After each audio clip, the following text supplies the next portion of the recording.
உங்கள் மீது நீங்கள் அன்பு கூற வேண்டும், கடவுள் மீது அன்பு கூற வேண்டும், அடுத்திருப்பவர் மீதும் அன்பு கூற வேண்டும். லேவியராகமம் 19:18-34 என்பது இயேசு தெளிவுபடுத்திய இரட்டை கட்டளைகள். பழைய ஏற்பாட்டு பழங்குடிய சமத்துவ கொள்கையை இயேசு உலகளாவிய ஐக்கியமாகவும் சகோதரத்துவமாகவும் உயர்த்திய கட்டளைகள் இது. இயேசுவை பொறுத்தவரையில் அனைத்து மக்களுக்கும் ஒரே தந்தை இறைவன். நாம் எல்லாரும் சகோதர சகோதரிகள்.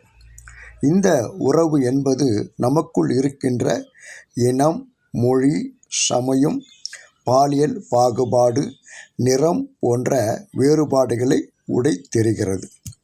இந்த கட்டளைகளை ஒன்றாக்கி ஒருவர் மற்றவரிடம் அன்பு செலுத்துங்கள் என்னும் ஒரு புதிய கட்டளையாக இயேசு உறுதிப்படுத்தினார்.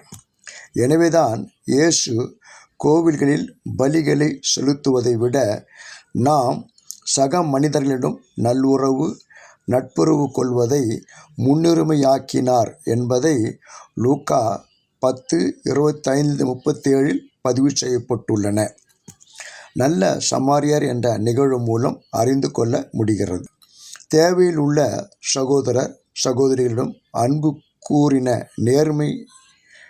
நேர்மையாளர் கடவுளிடம் அன்பு கூறினவர் என்பதும், அவர்களை புறக்கணித்த சபிக்கப்பட்டவர்கள் கடவுளிடம் அன்பு கூறாமல் தூரமாக விலகி இருந்தவர்கள் என்பதும் மத்தேயு 25:39-46 பதிவு செய்யப்பட்டுள்ள நிகழ்வு வழியாக அறிந்து கொள்ள முடிகிறது.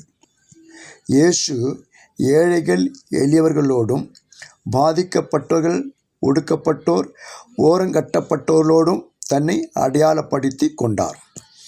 அரசியல் சமய கட்டமைப்புகளுக்கு எதிராக குரல் கொடுத்தார் என்பதை மத்தேயு 21:12-17 வரை, மார்க்கு 11:15-19 வரை, லூக்கா 19:45-48 வரை, யோவான் 2:13-22 வரையில் பதிவு செய்யப்பட்டுள்ள இயேசு கோவிலை தூய்மைப்படுத்திய நிகழ்வு மூலம் அறிந்து கொள்ள முடிகிறது. கிறிஸ்தவர்கள் என்பவர்கள் நம்பிக்கையாளர்கள், இயேசுவை பின்பற்றுகிறவர்கள்.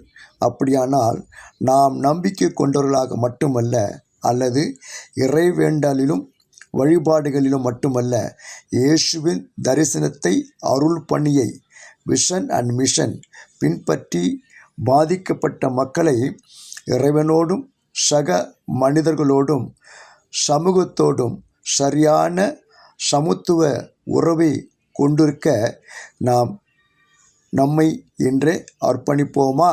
சிந்திப்போம். கடவுள் உங்களை ஆசீர்வதிப்பாராக.